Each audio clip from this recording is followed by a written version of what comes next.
So our next speaker is Dr. Chuck Dunning. I didn't know he had a PhD until I think I'd known you for 2 or 3 years already. So he's a very humble person, but he has a lot of experience. Chuck previously worked for the USGS. He is the Vice President of Hydrology for Wellntel. I personally have a lot of experience with their systems and can tell you that for the most part it actually works as advertised, and it's very different than many other systems that you'll find for data collection and analysis. And it's, in my experience, very user friendly. So welcome me as we invite Chuck to tell us more about it. Thank you.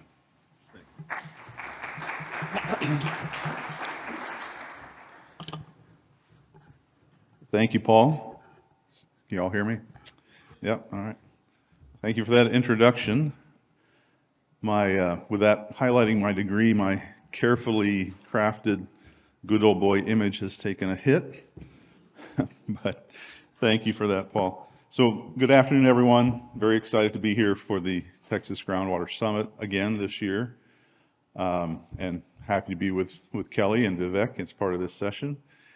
So I do lead hydrology for Wellntel, which is a water technology company based out of Wisconsin. And we're always happy to make the trip to Texas for the summit and for the business meetings typically to be with you all. In Texas, we are proud to be partnering with about 25 districts, authorities, and agencies. And we're working more and more often with water suppliers that are operating under permits issued by the districts. So we're involved in many sides of what you're doing. So today I'm going to just give you some of my thoughts around data collection.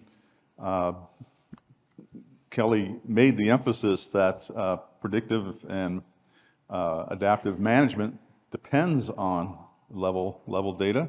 In fact, you can't do much of that until you've got a data set that you can work with. So I'm going to give you some of my ideas around how we can simplify the water information and the management and sort of the world we have to work in to make it as efficient and effective as possible. So even though we've talked about level data for now a half hour with Kelly, I'm going to start from the beginning. So forgive me for that. But water level data, what are we talking about? Water level data, you need to have a known location. You have to be measuring something at a point on a map. And you have to measure that level. Typically, it's a depth from a known datum. And if that datum can be tied to sea level, now we're talking in terms of elevation, where those levels can have some spatial meaning relative to each other. You need a timestamp. That's pretty clear. Now, more and more with real-time data, you're going to have a timestamp that really reflects the time of the day as opposed to just the day of the week or day of the year. And more metadata is very important to what we do. So metadata, of course, is who collected it, what instrument, perhaps what was the weather, barometric pressure, those kinds of data points to make that record clear and complete. So the essential value of water level data, and of course, Kelly has introduced that, and we'll hear from Vivek on things related to this as well. But kind of break it down into just two fundamentals. Improving the understanding of local shared groundwater resource. And if you're dealing with multiple aquifers, you're going to have to understand the differences between that resource in those aquifers and how they relate to each other. Second, providing the necessary information for quantifying, justifying, and enforcing curtailment. So this is that modified part of modified rule of capture that you all have to deal with. So that's a big part of what this data goes towards. So the talk is about investing in water level data. So what kind of investments do you make? And I'm telling you things you already know, but let's just kind of covering this to set the stage. So you invest in equipment. Here happens to be one of our units, acoustic water level measurement water sensor installed in Texas. And also you see on the smaller picture, it's a gateway with telemetry. So you're all investing in equipment, whether it's acoustics, whether it's pressure transducers, whether it's a very expensive tape, that is cost to the district. If you heard Dr. Overman's presentation yesterday, he talked about how telemetry and cellular service is key to a lot of the way that widgets work, and that's no different than what we're talking about here. That telemetry is really key to real-time data collection. So we all invest in equipment.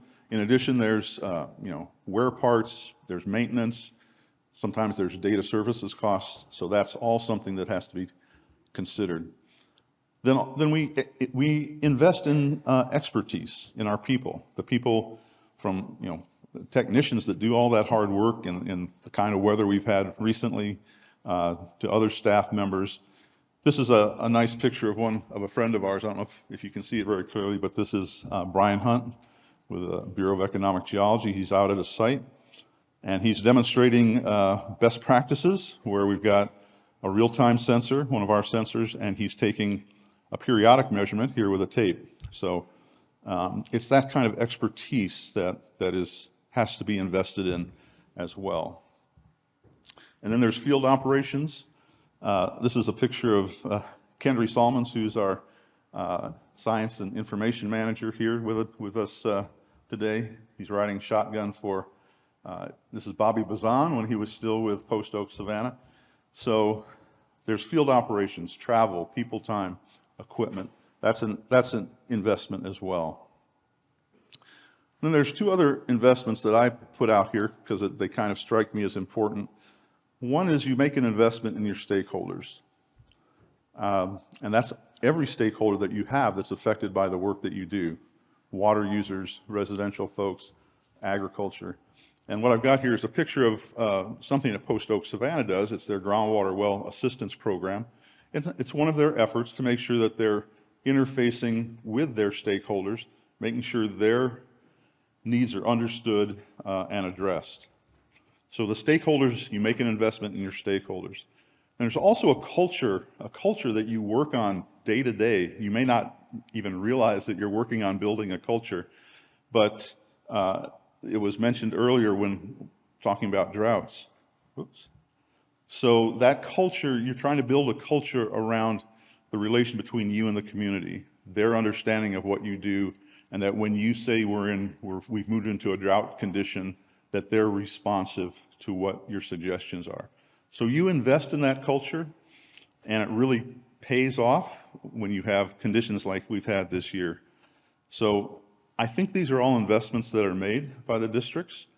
And what I'm going to be talking about today is mostly about recognizing these investments. How can we make the culture of the district or the interaction of the district with the folks that are part of making your work happen, how we make that most efficient, how we simplify the data information, simplify the information and the management, and then talk about a few of the data and visualizations that good platforms and good programs can provide. So districts are continually exploring ways to optimize cost benefit of the investments that we've just talked about, and also maximizing the quality and density of water level data. And I realized I probably shouldn't have said maximize here because there is a point of diminishing returns around data quality and data density. And that's part of the science that you have to do in understanding what your data collection program should look like. You just can't maximize it to the point where it's not being cost effective. So maybe optimize again was the better word for that, or maximize appropriately the quality and density of water level data. So in the years I've been working in Texas around the districts, I've come to believe that each district has a science community that makes them operate. And it can be a small community, it can be a large community, because districts, there's a real range of how districts operate and who's involved. In that science community, I put hydrogeologists. Those might be staff at the district, could be agency folks, could be academic folks. but you've got those kind of specialists around the hydrogeology. You, of course, have your technicians that really make everything work. You have other staff at the district, but the science community technicians, you've got your consultants, and these are your sort of typical consultants, but can also be your database consultants as well. Then you've got what I call technology experts, and I think Wellntel sort of falls into that category, along with other instrumentation or other sort of technology folks. But I picture this as a community that has to work together. And the better it works together, the better it's communicating, the better decisions can be made about data collection and interpretation and all the things that follow from that. So with that science community, the sorts of things that we see that science community can do better and should be working towards is to articulate specific data needs to accomplish district objectives. So this requires communications, as you can see. From those objectives, conduct well-defined and collaborative data collection, manage a well-integrated database repository that is used to guide and enforce management strategies, and more a big one is to enable the permit holders to do a better job or a more efficient job of bringing data back to the district. Compliance, yes, but also there's science, important science information in those data. So from here, I'm going to walk through, as I say, I'm just giving you an idea of our thinking on what a platform would be that could help facilitate this science community in the districts do their job better, do it as well as they can. Cost effectively, of course, is always part of that issue. So I'm going to look at three things, or three sort of categories around a water information system. None of these are particularly new, but I'm trying to put them in a framework that we can talk about today. So the first is data collection and storage, analysis and insight, reporting and sharing. And the point here is that we try to make sure these are not operating independently. We want it to be part of a system, a network, where that communications can be set up. So wherever in that science community the information needs to go, it can go. So look at data collection and storage first. An ideal platform will accept data from any type of sensor. Groundwater, surface water, groundwater acoustic, groundwater tape, groundwater pressure transducer, surface water, meteorological data, precipitation, soil moisture, flow, production flow from a well, stream flow, water quality. Any sensor that can provide a time series data set can be brought into this platform. So I said, any time series data, historical data, manual measurements, future manual measurements going forward, anything in a spreadsheet can be uploaded. APIs, I had to learn what API was. You probably all know this, but it's a way for servers to talk to each other. So in the science community, it's a way for data to move where it needs to go. SCADA, there's ways that we can tap into SCADA as well. Publicly available data, this is important as well. There's a lot of publicly available data out there that can really put your data in context. So for instance, our platform, we can bring in USGS data, both hydrographs for wells and flow data, stream flow data, NOAA precipitation data. If there's state API data that can be brought in, we're doing this in California, where state data can be brought into the platform and used for analysis. In Texas, we're hoping at some point we'll be able to bring in the recorder well network data or other Water Development Board data. Analysis and insight. With all this data that's coming in of any source, any sensor, a way to compare trends, of course, obviously, hydrographs particularly. And those, instead of just looking at comparison over time, you can now look at spatial changes as well. So this platform, as we envision, this platform should provide this analysis in the same platform where you're bringing the data in. And since we're talking about any time series data. Obviously, we want to be able to plot any data type against any other data type. Precipitation against stream flow, precipitation against groundwater level. And the reporting part of this is also very important because, again, it's part of this sharing the information within this science community so that everybody is aware of what's happening, everybody's talking, and it just makes the whole process better and more efficient.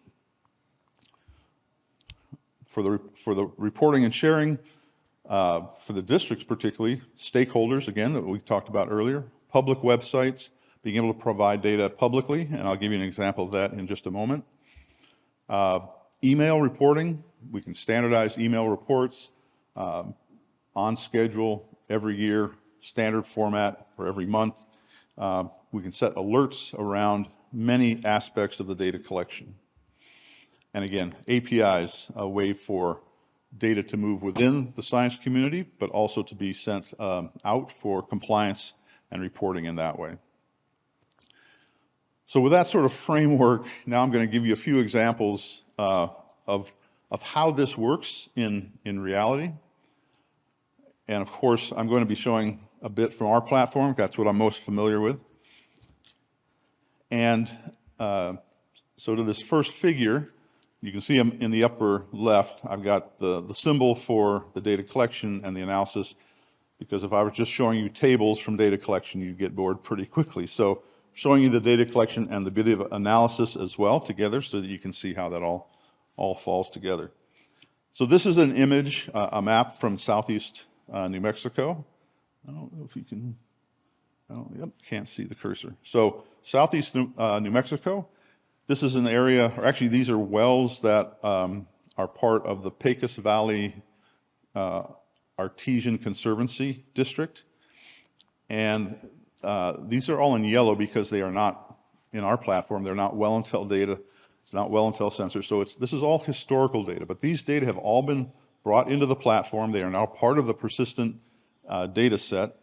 And we're going to look at one of these wells. I'm not quite sure which one it is, but it's called Artesia 1. So we'll go to that plot.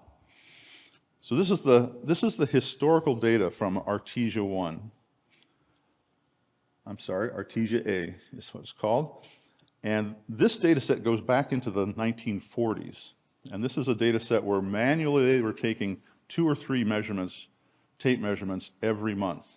So you can see the tendency of the sort of the median of that data set, how it's dropped and then sort of flattened out. But you also see this every year. There's this seasonal fluctuation, up, down, up, down. So it's an amazing historical data set.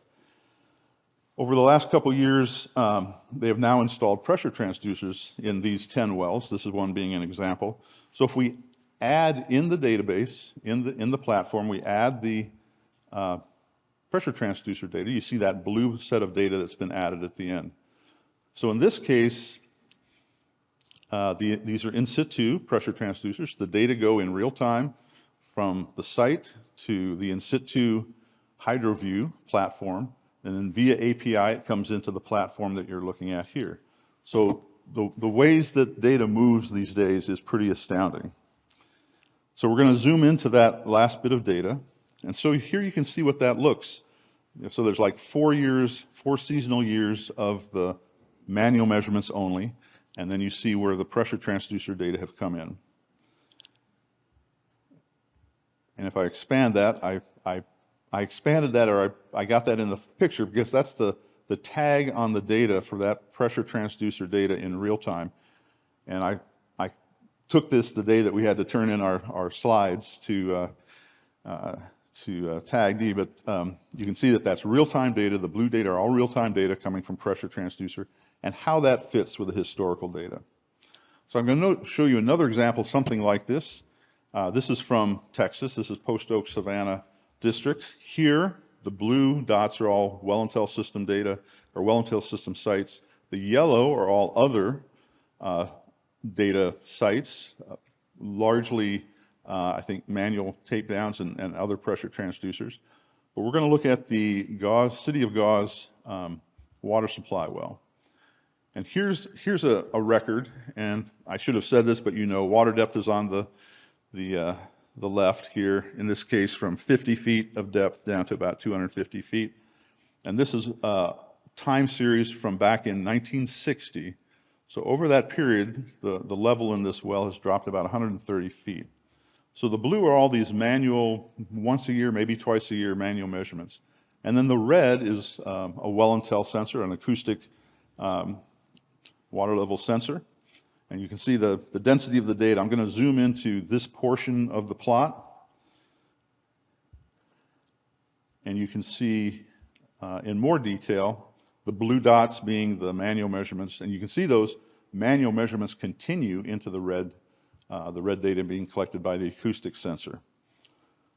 One wonderful thing about the acoustic sensors is that the data are tagged if it's taken during a pumping event. In fact, the pumping event will trigger data to be collected. So if you're not familiar with the acoustics in pumping wells, all that data below is all about the pumping activity that's happening. But because they're tagged, we can filter those data out, which I'm going to do right now. I'm going to take out, everything except the non-pumping data. So as easy as that, now we're looking at just the static levels. So comparing the annual tape downs to the data that you collect with an acoustic sensor, you get this wonderful seasonal understanding of what's happening in this well. And if we look at it in more detail, you see that the subsequent peak is lower than the previous peak. The subsequent seasonal low is lower than the previous. So again, the trend really provides some real detail there. Now I'm going to show a slide quickly, and Philip Webster did talk, if you caught his talk earlier about Bell County, about the faulting, and it also affects, I think, Central Texas, where Paul used to be, Burnett County. So that faulting is happening, and this is an image from Bell County showing 5 different wells, 3 of which in the upper portion here, it's plotted by elevation. So the hydrographs in this upper portion, the elevation of those water levels are in the 450 up closer to 500 feet of elevation, and then those 3 are off to the west. Then these 2 wells over here have an elevation of about 300 feet of elevation. So as Philip talked about the faulting that's happening in Bell County, this is a hydrologic reflection, we believe, of that faulting that's happening. So there's a structural offset. I don't know that much about it. You'd have to talk to the folks that have done the work on it. But this is giving you that impression from the hydrologic elevations. It's either suggesting that there's a structural change between those locations, or maybe it's confirming the fact that there is that hydrologic difference. So again, a vision of how water levels can really take you down a science path. Now there's a spatial aspect to this, but we're just showing that as hydrographs. But of course, contour mapping is the way we look at spatial changes in elevation or changes over time. And this happens to be a network in Wisconsin. Again, the beauty of bringing in these data into a single platform is that this can be shared with all of the members of that science community at the district, and the discussions and the decisions and the direction can come from that. In this case, if your audience can understand or are familiar with contour maps, this is what you present them. If they're not, and you want them to see just over time, have water levels gone up, and to what extent, what magnitude, or have they gone down? Up would be blue, down would be red, and the size of these circles represent that magnitude of change. So again, a way of presenting the data in ways that are useful to your audience.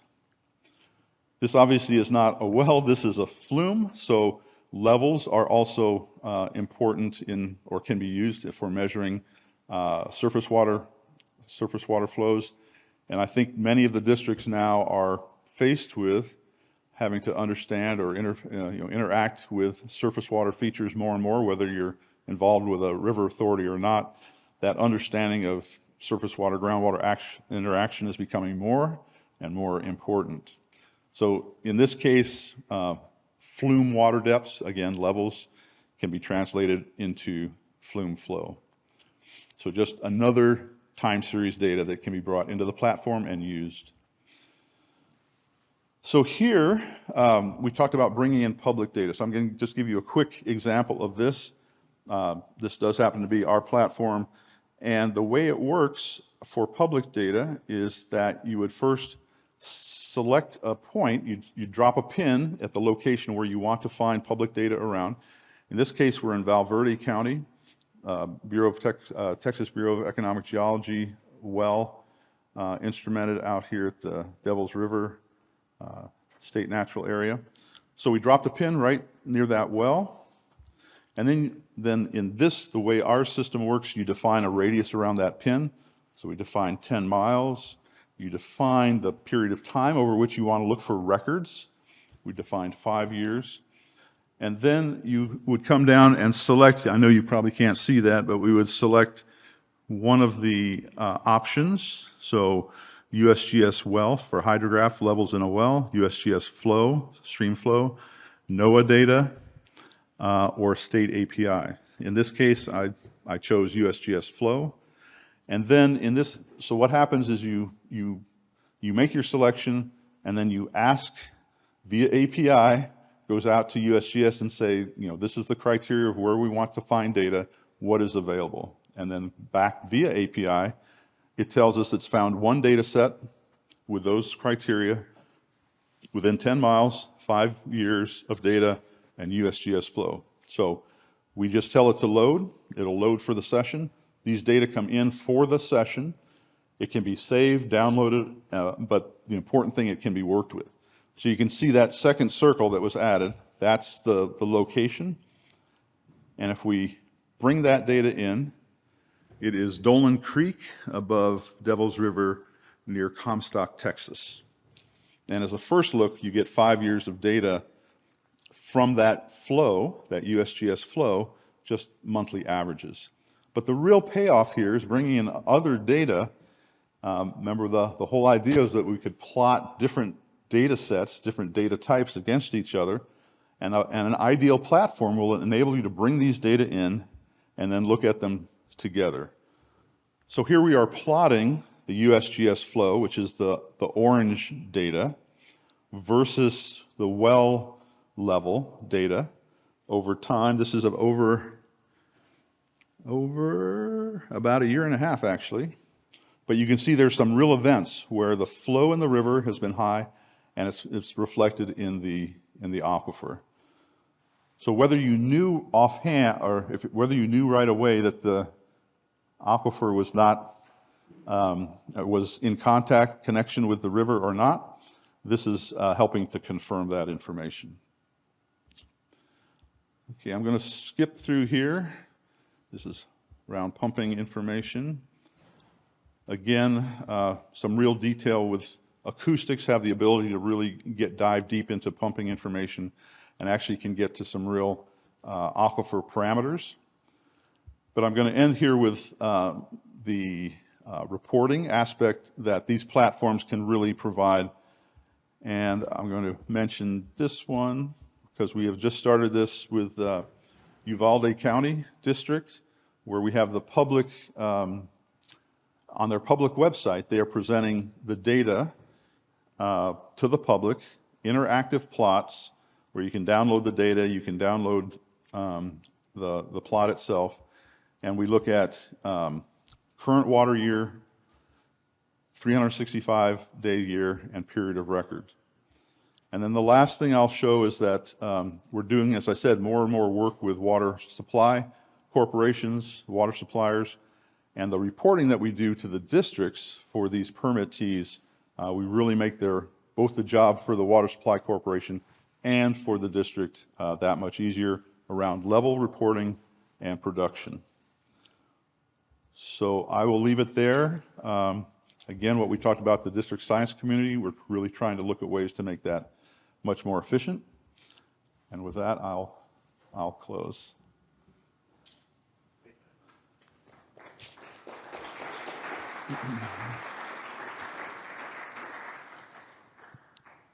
Are there any questions for Chuck? I have one for you quickly. Yes, sir. Can you talk a little bit about the tools that you make available for public analysis, for end users of your system that you make available for them to provide to the public? I found those tools to be very powerful, and like not many systems have this available for just the general public to be able to Yeah, you hold it up. utilize in looking at the data. So what Paul asked if I could mention about the tools we provide. So we tried not to make this into a Wellntel specific presentation, but there are tools that Paul is asking about. So the analytics dashboard, which many of these figures you saw came from, is a pretty, in my opinion, a pretty powerful package for doing analytics, data management, and all of these things. And we have a free public version of that is available to anyone. And you saw me drop the pin for that public data that was available. You can go on, anyone can go on and drop a pin anywhere in the US and look for public data and do that same kind of analysis where we were comparing in other words, you could get USGS flow, no precipitation anywhere in the US, and do those kinds of comparison plots that we were doing. And the idea is that for a district, you can sort of make that can be part of your outreach for the public. The public can work with your wells in your district, and you can bring them to there, and they can work in that dashboard, and really, it's a real educational tool. So Paul, I'm not sure if that was addressing. Okay, great. Thank you for bringing that up. Thank you.